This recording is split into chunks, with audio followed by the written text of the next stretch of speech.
अस्सलामुअलैकुम, मेरा नाम है ज़ुल्फ़िकार अली कल्होड़ो।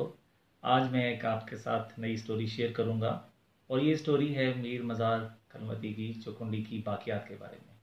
अब मीर मज़ार की कलमती की चौकुंडी की जो बाक़ियात हैं, ये मकली की जनूबी हिस्से में वाक़ है और बरखुरदार जिलानी के मज़ार के करीब है।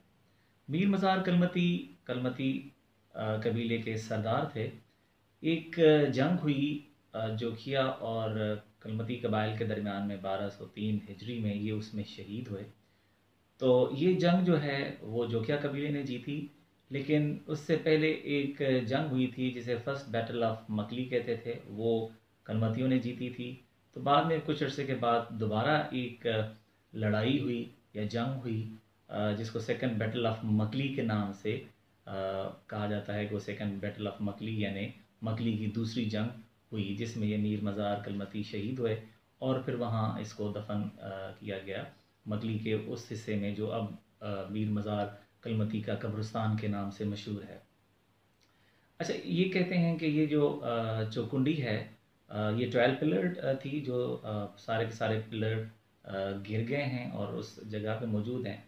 कहते हैं कि ये चौकुंडी जो है ग़ालिबन उसकी ख़ानदान में से किसी फ़र्द ने या माई सुल्तानी जो इसकी वालिदा है उसने बनाई थी। अब इस चौकुंडी की जो नुमायाँ बात है या ख़ास बात है वो ये है कि इस चौकुंडी के एक बेस पे जो पिलर का बेस है उस पे ख़वातीन के नाम लिखे हुए हैं। ये बहुत ही कम है सिंध में कि चौकुंडी पे या किसी और मकबरे पे ख़वातीन के नाम इस तरह प्रोमिनेंट लिखे गए हों। वैसे अगर किसी खातून की अपनी कब्र होगी तो उस पे नाम ज़रूर लिखा होता है, लेकिन ये नहीं है कि अगर किसी मर्द की कब्र हो या मर्दों की कब्र यानी कि का मकबरा हो तो उस पे ख़वातीन के नाम इस तरह प्रोमिनेंट लिखे गए हों। तो ये एक बेस है जो जो ईस्ट फेस है उस पे माई सुल्तानी जो मीर मज़ार कलमती की वालिदा हैं उसका नाम लिखा गया है और उसके नीचे एक और लाइन है, उसमें लिखा हुआ है कि माई मांदी जो ज़ोजा थी मीर मज़ार कलमती की, उसका नाम लिखा गया है। और उसके अलावा अगर आप देखें जो वेस्ट वाली साइड है, तो वेस्ट वाली जो साइड है उस पे नाम लिखा हुआ है भाईती जो ज़ोजा थी आरीसर की, और उसके साथ माई आसूदी है वो दुख्तर यानी बेटी थी आरीसर की।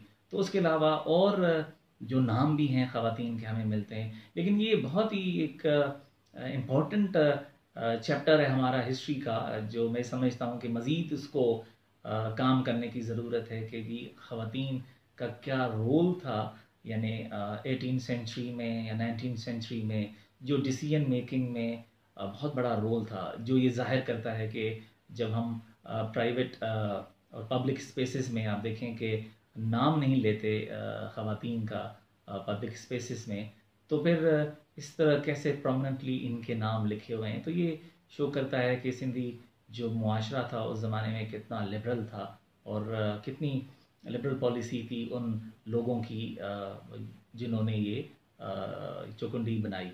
तो ये चौकुंडी जो है अभी बहुत ही खस्ता हालत में है, तो मैं ये समझता हूँ कि इसको बचाना चाहिए, प्रिजर्व करना चाहिए, क्योंकि हो सकता है कि कुछ अर्से के बाद ये जो अभी कुछ आर्किटेक्चरल फीचर्स वहाँ पड़े हैं वो भी नहीं बचेंगे। तो ये जो जंग है सेकंड बैटल ऑफ मकली, इसके बारे में डॉक्टर बलोच ने जंगनामा में इसका ज़िक्र किया है, लेकिन ये जो ख़वातीन के नाम जो लिखे हुए हैं उसका ज़िक्र नहीं मिलता उसमें।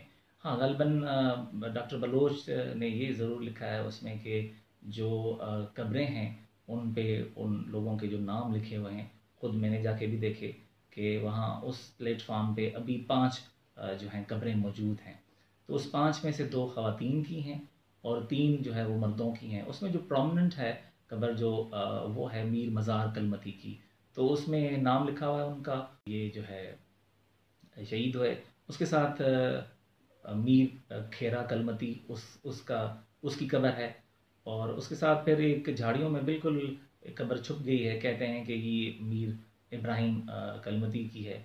वो भी उस ये जो मकली की दूसरी जंग हुई उसमें वो कहते हैं वो शहीद है हुए। उसके अलावा बाकी इस चौकुंडी के इर्द गिर्द और भी कलमती जो कबीला है उसके नामवर लोगों की कब्रें हैं, लेकिन तकरीबन सारी की सारी खस्ता हालत में मौजूद हैं।